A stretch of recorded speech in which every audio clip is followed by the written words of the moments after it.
everybody, and welcome to GenFriends. I'm your host, Cheri Hudson Passey from Carolina Girl Genealogy.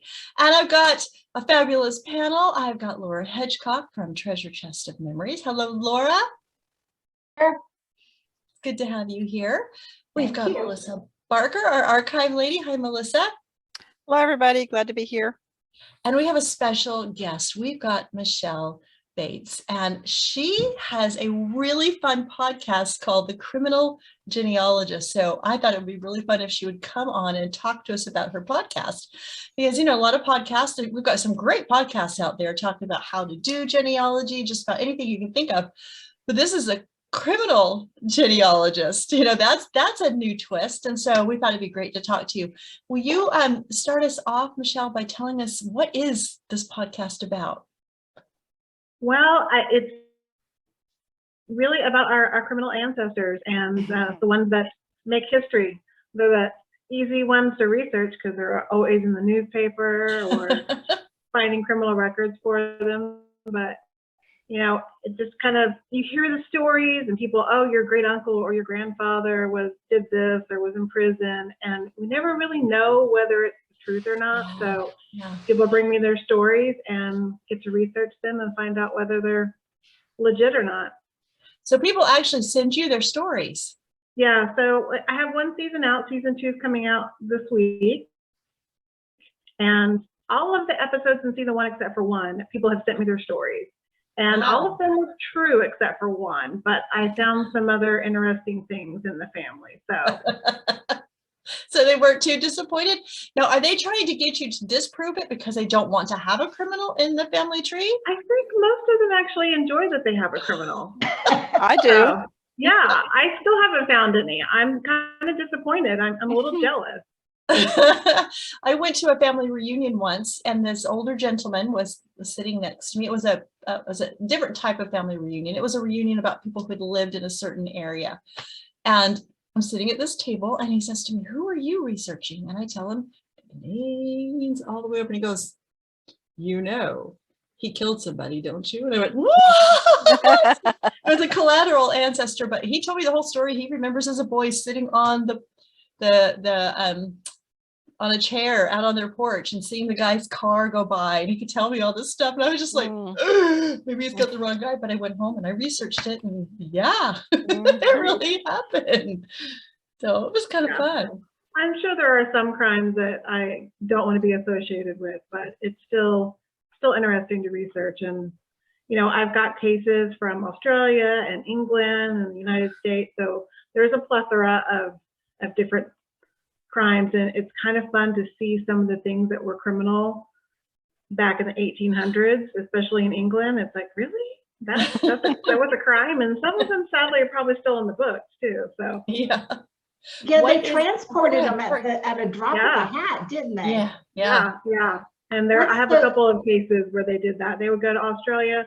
They came to America for a while, but then we were like, nope, stop sending your criminals here. We don't want them. No. Then they started sending them to Australia, and most of them stayed there and just continued their lives there when they got out of prison. So, well, what is the oddest offense that caused someone to be transported that you've run across? Well, the one I did, and he started out as a kid, and I want to say his name was Anas McCollum. And he was, I think, 10 when he got transported, and he kind of had some petty offenses, but he was really just trying to make his family have food or clothes. So he had stole some pants, some shoes, and I think he ended up getting transported because he stole chicken. Oh, wow. Yeah, it was kind of I think sad, it's it's amazing. Transported as well. And it's amazing to look back at, because being an archivist, I deal with court records, you know, and you look at some of the offenses and the punishment they got for those offenses. And it's like, I actually have one of my husband's ancestors as he wasn't actually the criminal. He was the one who was prosecuting. In the 1840s, the guy stole gold coins from him that amounted to $3 then.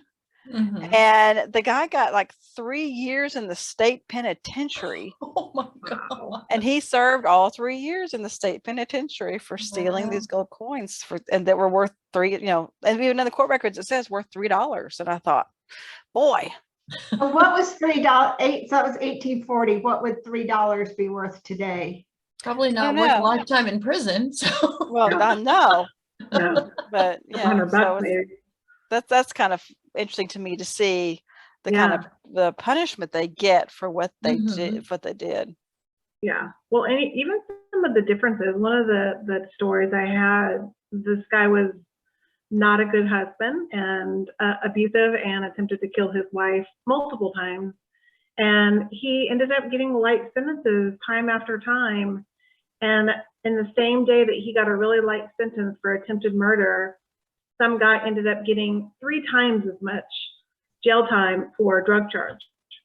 And this would have been late 1800s as well. And it just you kind of see that completely injustice then, and then sometimes you still see that today. So not much has changed, sadly. Wow. Well, Laura looked up the money. Tell us, Laura. Yeah, so $3 in 1840 would be $99.69 today. It's still not a lot of money to us, but I think back then you were punished as a deterrent, a big deterrent, I think. And so, yeah, I think there was a lot of that. Some really harsh crimes, like punishment for petty crimes, just their mindset that, they won't commit crimes if they get the death penalty for this. But then they didn't put anybody to death. So, yeah. I was surprised to hear you say most people are okay with it. I watch a show on BritBox called Murder in My Family, and it's kind of a similar. Do you watch it? I do, yeah. Yeah, so almost without exception, those families want to believe that their ancestors are innocent, or at least that even if they weren't innocent, that the trial wasn't done correctly.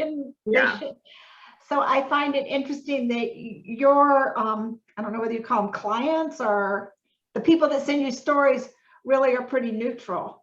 Yeah, I think probably because most of them were so far removed from that generation that it's not as personal as like a grandparent or even a parent. But, I think that the harsher crimes, certainly they would rather not have that in their history. But I think more it's a curiosity, is it true? And what can we find out about it? Yeah, I just want to know where I've got to find where the mafia records are, because I have an ancestor that, and when I say ancestor, when I go in the 1930s, 36, I think it was, he was found in an alley by the police, and they picked him up and took him to jail, threw him in jail, thought he was drunk. Well, the next morning he was dead. And so, but the newspapers, when you read the newspaper accounts, it talks about, some foul play, different things. And so the story is that it was a mafia hit. And, and I talked to historians, they said, yeah, the mafia was really big. This was in Wheeling, West Virginia. And they said it was really big. And then, so now, and I know as an who would have thought? Yeah. And you think Chicago, New Jersey or something. They're everywhere. Yeah. But so that's one of those things that there are no boxes of records and archives that are mafia records. So hard. Well, you guys need to do some acquiring. Yeah. So somebody sends you a story, where do you go to start looking for records to see if this story is true? Usually everybody except for one, I think, had some information. They might have had a newspaper article or something to kind of give me a clue. But usually I'll start with newspapers, because if there is anything, as long as they have a date or a location kind of time frame, if not, then they usually share their tree with me. I'll actually create a tree, an ancestry for every podcast episode, so people can see the records that I find in the newspaper clippings. Oh, that's great. Cool. Looking at, just kind of just searching and getting really just kind of starting, who are they and who were their parents and did they have a spouse and those kind of things. I don't go back too far, I just go back to the parents and if they had a family, because otherwise the research already takes forever. So trying to do any more generations than that is Mhm. just too time consuming. But yeah, just kind of searching mainly newspapers and then seeing what comes up. And once the newspaper's giving me some clues as to the location, what kind of, was it state, was it federal, like what exactly was the crime, and then going back and looking for those records. And a lot of stuff online. You know, the smaller county jails and prisons like that aren't necessarily going to be online, but if it's a state or federal penitentiary, there's usually records out there. And do you have a hard time getting those records? I've never researched. And no, everything so far I've been able to find online. There's a lot of stuff on NARA, and sometimes an Ancestry has a lot of good ones for the big ones like Leavenworth and Sing Sing, Alcatraz. Yeah. Ones like that, Folsom State Prison. There's a lot of good records, and the mugshots are the best. I love the mugshots from like today mugshots. They look like they're drugged out of their mind, and they're wearing their white T-shirt. And you know, back in the 1800s, they've got their suit on and they're prim and proper hat, and it's so fun looking at them. I'm like, okay, they dress for prison. Love it. They dress for prison. I love that. Have you had luck with calling? You're talking about the local jails. Do they want to talk to you, or do they just like, we can't give you that kind of information? It just kind of depends if they're even still around. I think everything that I've researched so far has been at a state or federal level, so I haven't really had too much of that so far. But if the prison's still around, yeah, you can usually probably get records. Depends on the state, depends on how long it's been. Obviously, if they're deceased and all of it. I try to keep it in the 1800s and before, because I don't want to talk about living people, especially if they have, the criminals are all gone, but they might have family that's still living. So try to be a little sensitive to that. So have you found any like colonial, have you gone back to colonial times? Most everything so far has been in the 1800s. Okay, because my husband, I have to throw this in there because his ancestors almost to a one were all like very above board, but he did have one that was in colonial Virginia that she was publicly whipped for repeated fornication. Oh, so I was real quick to make sure everybody in his family. We need to talk. Well, that sounds like a podcast episode. Okay. Yeah. Well, speaking of that, if somebody watching has a story, how do they just email you, or what do you want them to do? Yeah, they can get on the website. It's thecriminalgenealogist.com, and I have a contact form, or they can just email me at thecriminalgenealogist@gmail.com. So fun, so fun. Yeah. And so when you're done with it, they just can listen to the podcast. Do you write up anything like your research results, or yeah, I mean, I have the tree so they can go to, and then I have a transcript that they can kind of read through what I'm saying. But you know, when I go to the podcast, I do it in a storytelling kind of way, and you know, kind of talk about initially maybe what the crime was, but then kind of just start with them as a kid and go through their family. And you know, it's been interesting. I had one that originally they thought that their ancestor had committed, he worked for Wells Fargo allegedly, and that a shipment came in and he took it and went out the back door and took off. Ooh. Well, come to find that true story wasn't true. But there was a story about his son, allegedly his son, that had committed robbery from the United States Postal Service. And so I think that's kind of where the story maybe got, you know, a little, what's that? We always have those kind of stories, don't we? Yeah, they kind of change over the generations. But ended up finding out the son, it wasn't the same person. It was a completely different person. But what I did find with this is that the wife, the husband and wife, they had the one child, Homer, and then they had, she was pregnant with twins, and the husband took off and left her, abandoned her. And she had the twins. The baby boy died when he was 3 months old. And then her baby girl, a neighbor, was taking care of the baby because she was ill, and she went to go visit her baby, and the lady had kidnapped her baby and took off. Oh my God. Yeah. I was like, what?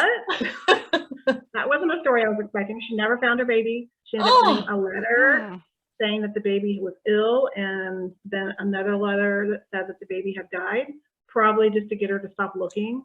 Probably. But she didn't stop looking for the rest of her life. I mean, that was, Wow. several articles about it. And the great thing about that one, well, I don't know if it's great or not, but the guy who sent me the story, the week after the episode aired, his wife emailed me and said that, Lee had cancer and he actually died.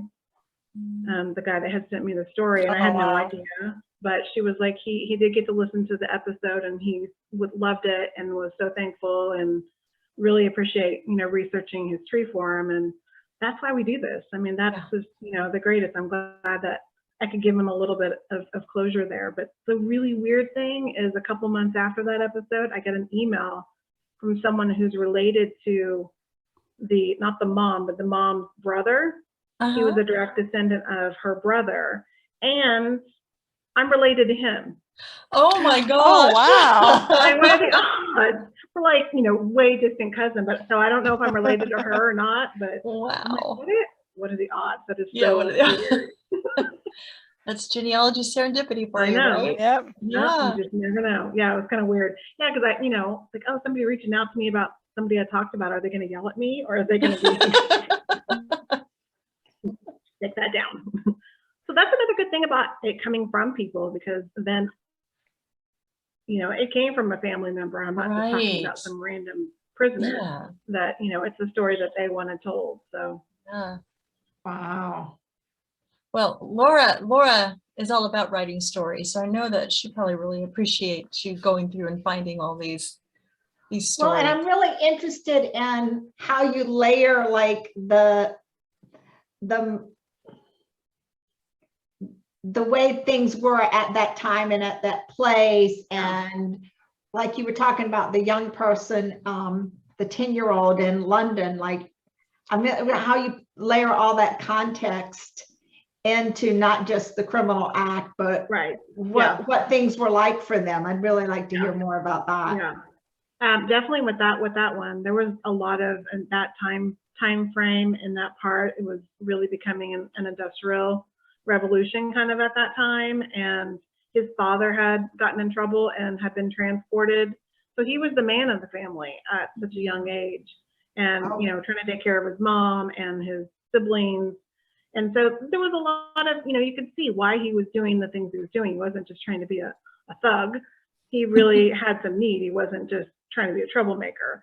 But, it just continued, unfortunately. And after he got married and had his own kids, he still got in trouble and made bad decisions. But, a lot of that's a reflection of what he grew up with. He had a father that did that, and he didn't, it was a tough time. So you did what you had to do. So you're starting your second season. Do you have a favorite so far? Oh, well, I kind of, I don't know. Yeah, I kind of have one. I'm still trying to find all the details on it, but I loved her mugshot. So that really captured me, and I saw her mugshot. And this is one I just found, but it's in Oklahoma, which is where I live. So it was kind of interesting. And then she had ended up going to Leavenworth, which they didn't take female prisoners at the time. Well, I don't even know if they still do. But so they had like 5 or 6, and they ended up transporting them to a women's prison later. So it was a little interesting. But yeah, it was kind of, it was it's a sad story, but it's an interesting story as well, just to kind of to see what she went through. And again, putting that context into like what her childhood was like and what her husband was like. Yeah. What is go ahead, Laura, I'm sorry. I was just saying, do most of your stories come to you that someone has fallen upon like a little discovery, like a newspaper or something, and they really have no idea whether it's true or not, or have they been researching a lot? I mean, how does your average story come to you? I think it depends on the person. All the people that have way more detail are genealogists themselves and kind of want their story told and dig a little bit deeper. And then some of it's just a story that they had heard and they kind of had maybe a little bit of information of where it might be. I had one person that reached out to me that she had heard a story about her second great grandfather that he had killed somebody and then took off. And the family never saw him again. And she kind of had some areas where it might be, and I actually ended up finding a wanted notice in a paper in Louisiana, kind of confirming that he was wanted for murder, and found him in the 1920 census hiding in Arkansas. But it was interesting because I'm like, why would you let anybody enumerate you for one? That's a good question. But 2 doors down from him was a policeman. I was like, okay. I wonder if the neighbor gave the information. You know, we know that when the census is taken, if you're not home or won't answer your door or whatever, the neighbor can get information. So maybe the neighbor. Why would you be telling people your real name? I know. Now that's the question. Yeah. Dude. But like everything lined up. Yeah. So I'm still trying to research for her a little bit more. So hopefully that'll be an episode this season. That sounds good. I'm thinking to myself, can you imagine you're doing some newspaper research and what you find is a wanted poster for your ancestor? That would just be crazy. I can't even imagine that. No, I'm hoping one of these days all my ancestors are too behaved. Troublemakers. Well, this isn't necessarily a criminal because it was never charged or anything because it was an accident, but talking about newspapers, researching in newspapers and running across things. I was doing that in an Ohio newspapers, and I ran across an article where my grandfather, who I knew as a teenager, accidentally shot and killed his brother while they were deer hunting. And my mother, his daughter, the family never knew this. And he had already passed in 2001.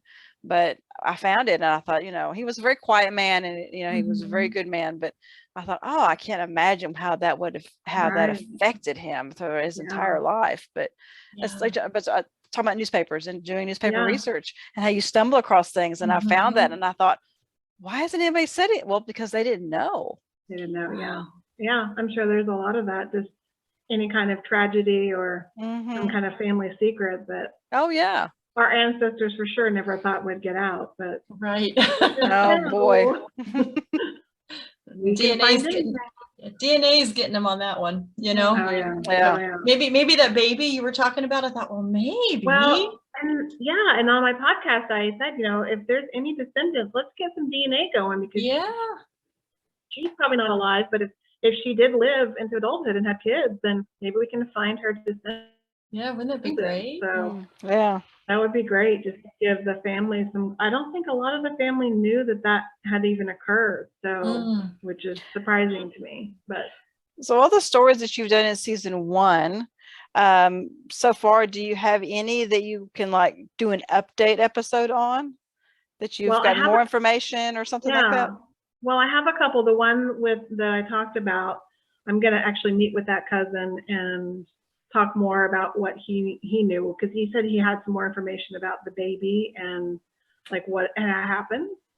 So probably, you know, family lore from his grandfather. And then I had an episode, the very first episode I did, I actually found the person through a paranormal show that I watched. And I love watching them. And Mary's actually done some, Mary Roddy, she's actually done some research for some of these shows. Yeah, she has. I love that because they, you know, they do the historical research, and then, you know, if there's a person and doing that research, that's why I've really like drawn into them, because I'm like, yes, I love that. So I researched this person, and the criminal, I actually didn't talk about the criminal too much. I talked about the victim and her family because he was acquitted. So I didn't really go into him too much, but his grandson reached out to me, and at first I was like, uh-oh. I'm gonna get in trouble, but he was fine. He was like, you know, he said, I guess his grandfather had been married multiple times, which I already knew. And he said, I have some information because my grandmother died in a similar way that the woman did. Mm. Wow. Yeah. Oh. So I'm like, okay, Dun, so we're dun, gonna meet dun. and hopefully have an update on that. So obviously it's all alleged. Yeah. Yeah. Food. Yeah. And Have then you died ever of had it. anybody reach out to you and say, why did you tell that story? Yeah. No, Good. no, not yet. So far, Good. everyone's been pretty positive. And, you know, I try not to be, I have one that I was really judgmental because he was an awful human being. But, you know, most of them, it's just telling somebody's story and, you know, putting hopefully the history behind maybe why they did what they did. But, you know, I try to stay away from judgment and making it, you know. Yeah. But I also don't want to glorify the criminal either. Oh, so sure. kind of Yeah. like that fine line there. Exactly. Well, and you're doing a lot of things from the 1800s, and sometimes people would go to jail for the silliest things, you know. Oh, yeah. So Yeah. have you done anything And I that's try really to- kind of dumb? Yeah. I try to keep it light too, and not everything's not murder and you know, Yeah. awful things. It's, you know, silly stories. And while some of it's sad, it's still silly. The crimes are silly, you know, Yeah. their punishments. I find a little, you know, fun thing, and I have a couple that are just, you know, quick little stories that I'm gonna hopefully do some mini episodes this season, just to kind of talk about some of the dumb crimes that occurred or were on the books and that are still on the books. That like are still on the Oklahoma. books, right? Yeah. Yes. Like what's still on the book? Oklahoma has it's against the law to go whaling in Oklahoma. We don't have any water where there are whales, so why is that? Yeah, it's like, really? They're just making sure that you just don't go Okay. whaling. Yeah, just in case Texas disappears and we have an ocean. Yeah. That's so funny. That is so Oh. funny. That'd Now, be funny if somebody got charged for that. And there was a newspaper story that there's got to be a story behind why they put that on the books. That's so I'm silly. sure Oh, there there is. are, like, in the town I grew up, I remember they finally took it off the books. It used to be illegal to take an alligator on a city bus. Something happened and it had to Somebody be did that. books. And Yeah. I want that story. That's so funny. The laws we need to create for stupid people. But I can see where it would be fun for people. Like, I know some of our Aussie genealogist friends, like when they go to London, they'll visit the place their ancestor got arrested because that's kind of like the progenitor point. This is where I can't remember, one of them told me, but it was something like, I think he stole some beer or something, you know, and started a new life in Australia. Nice. Fun. That's so fun. Have you done any international stories? That might be something fun to do. Yeah, I had a couple that were United Kingdom and Australia.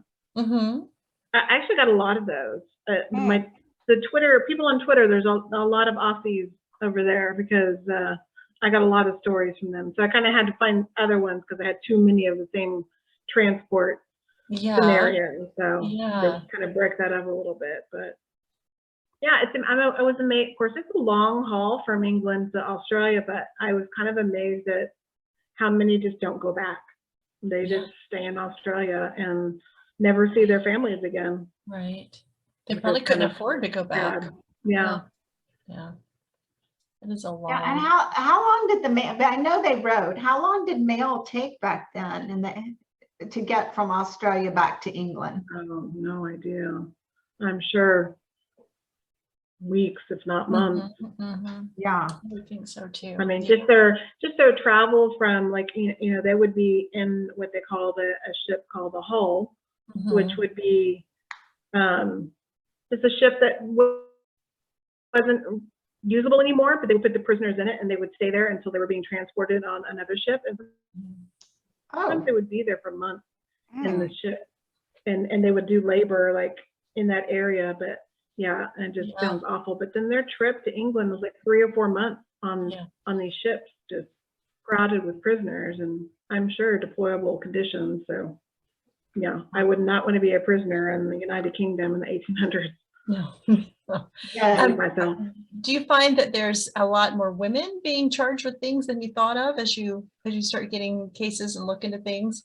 Everything so far has been men. I actually haven't had any.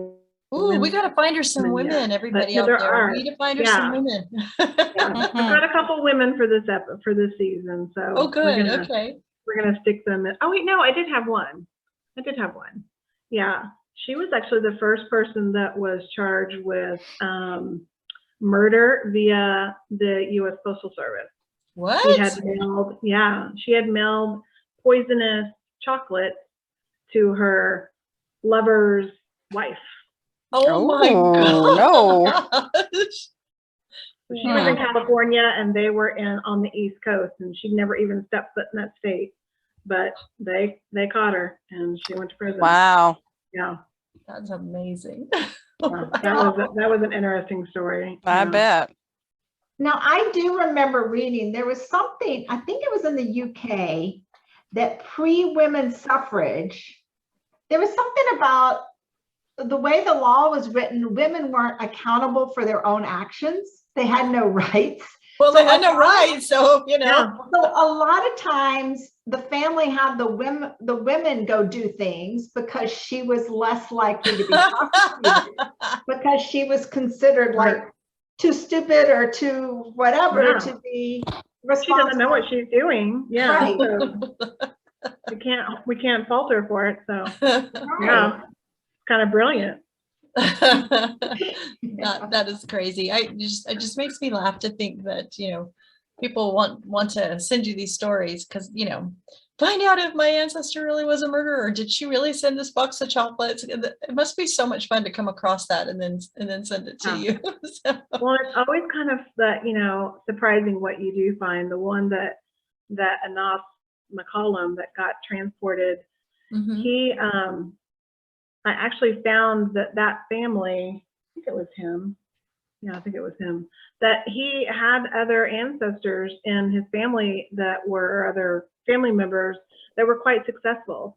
So why this one branch ended up having really hard times when the other ones were really affluent, it kind of makes you wonder like what happened in there that this child went this way. But he ended up going to Australia and he ended up being a hangman because the regular hangman in the prison wasn't there that day, and so he volunteered to hang this person who was a famous bushwhacker. And when I saw his name, it was Ned Kelly, and he executed. And when I saw it, I was like, I know who Ned Kelly is. So that was a total surprise. I'm like, wow.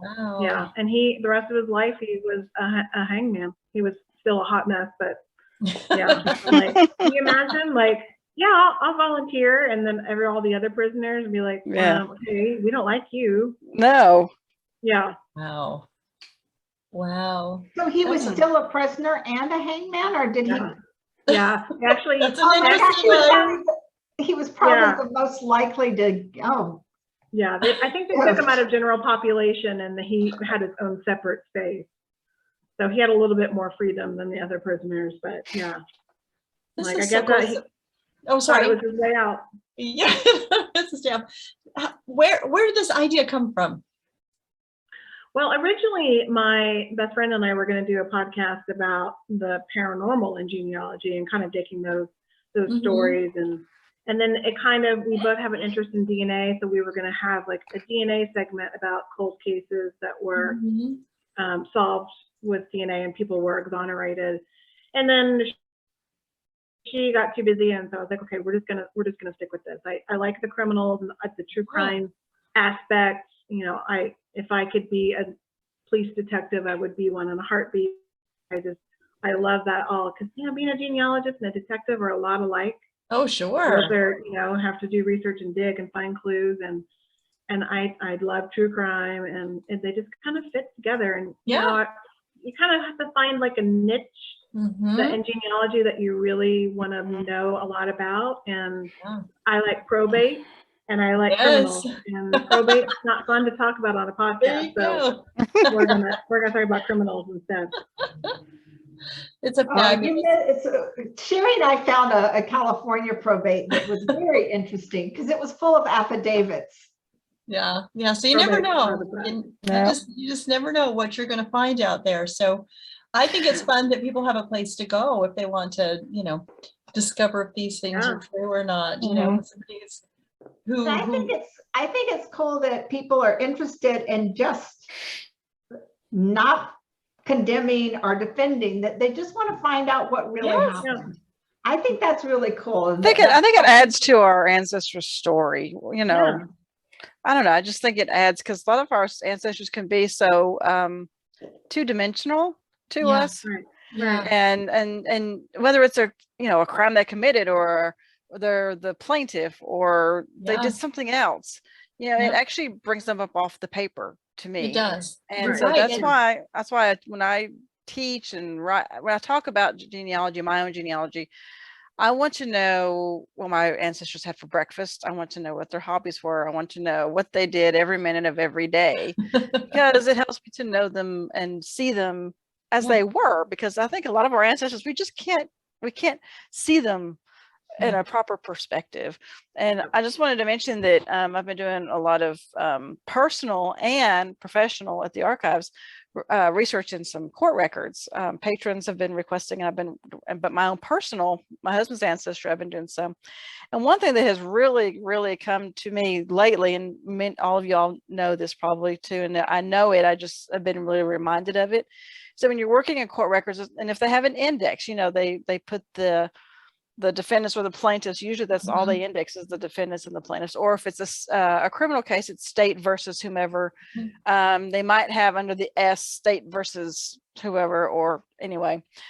I'm finding that they didn't index everything. Meaning, if the case is a state versus somebody, they may have that first entry in the index, and they may have another one, but there may have been some in between there. And so like in Tennessee, we had quarterly courts. So every quarter they would meet. And so I've gotten to where I'm going page by page by page, and I'm finding so much more information that way than if I were to rely on that index of just one or two entries shown in the index. Yeah. And it's probably, especially in criminal cases, there's probably a list of witnesses that could be relatives as well. Oh yeah. Especially in small communities like where we live. In fact, today I actually was copying what I call loose records or loose packets from the courts. That's not in the minute books, or the loose records, for a patron that I'm going to mail to him tomorrow. And I was reading the case. This case was from 1947, and I was reading the case, and it listed the jurors, and one of the jurors was my husband's grandfather. Oh wow! And then another juror was my husband's great uncle. And because it's a small community, and so they were brothers. Yeah, they were brothers. Yeah, my husband's grandfather and his brother were on the jury, and then another person in the jury was related to him too. So it's like, oh, this is pretty cool. That is cool. I'm amazed at how many times you can go to the paper and see the whole court case day by day, because they would put everything, what the questions that were asked and how they answered. So you can pretty much. Especially if you can't get to, the court isn't sending you anything, no matter how much you've tried. Sometimes it's in the newspaper, and you can follow along day by day, because people had no privacy. I mean, we don't have any privacy today. They sure didn't have any privacy. I know. Well, newspapers are amazing. It's like the gossip column. I love those. That they would report. I'm just like, do I really need to know that? Really? That kind of stuff. You can find it sometimes. That's where I get a lot of my information, to fill in my ancestors' timeline of when they went to the grocery store and when they went to a birthday party or exactly. They visited their relatives over in the city, and they're back now, or went on vacation. So my husband has ancestors in Alliance, Nebraska, and that one has that little newspaper. One of his ancestors' brothers owned a car dealership, and every time someone took a test drive, and I think he probably had 3 cars on the lot, but when someone took a test drive, it made the newspaper. That's funny. And when somebody took a train ride, it made the newspaper. And when someone trained their goat, their antelope to be a pet. Yeah, well, I've seen things here lately. I've been doing research in newspapers, and I've been seeing that the Nashville papers were listing who all was staying at what hotels. Oh, yes. Oh, yeah. Oh, yeah. Oh, And yeah. people I've seen from people from like not just in Nashville, but like because I'm finding people that are from here, and I'm like an hour and a half, 2-3 counties away from Nashville, but they would do business in that, and they stayed at hotels, so you could see them. And in our local newspapers, you can do this today, but they list who was in the hospital, Yeah. you know, including women and having their babies, and they would list their babies. You can't do that today. Yeah. Oh my gosh. So Yeah, much. hey, I'm going on vacation. Let me put it in the paper so you can. Yeah, really. I mean, today, if I go on vacation, my husband's like, don't post anything to Facebook that we're out of town. Yeah, because somebody will know we're out of town. Wait till we get back, right? Yeah. Right, exactly. Yeah, I absolutely. know. And when I go without my husband, I've actually put wherever I was in Salt Lake City. Don't worry, hubby is at home. And the guard dog is on duty. Yeah. That's too funny. Well, I just love Michelle's podcast. I can't wait for Yeah. season 2. Yeah. Thank you so much. Is anybody else have any more questions for Michelle? Is there anything, Michelle, that we didn't ask you that we should have asked? No, I think we covered it all pretty well. Yeah. Well, Yeah. I'm excited to watch you grow with this, and it's something different. But it's. I was thinking today as I was listening to one of them, and my daughter was like, "What are you listening to?" And she got involved. I thought, you know what? The many times that we try to talk to our family about ancestors, and we get that, Yeah. they're not going to do that if it's a criminal ancestor. Yeah. They're going to think that's pretty cool. So, Laura, you're going to just make one up? I can see you, Michelle, at the next big conference about how to introduce young children to genealogy. I would love that. It's actually on my criminals. Yes, it's on my bucket list. So yeah, if I can get kids involved using criminal, I'll do it. That's so fun. Well, thank you so much, Michelle, for being with us tonight. And we will have all the links for everybody to be able to find you and to listen to your podcast. And if you've got a criminal ancestor and you would like for Michelle to do some research, we'll make sure you've got that information too, so that you can get a hold of her. So this has been so much fun talking to you. It's so nice to, do something a little bit different. And the Criminal Genealogist Podcast, that is something a little different in the genealogy world. So thank you so much. And with that, we'll say goodbye, and we'll see you next time on GenFriends. Bye, everybody.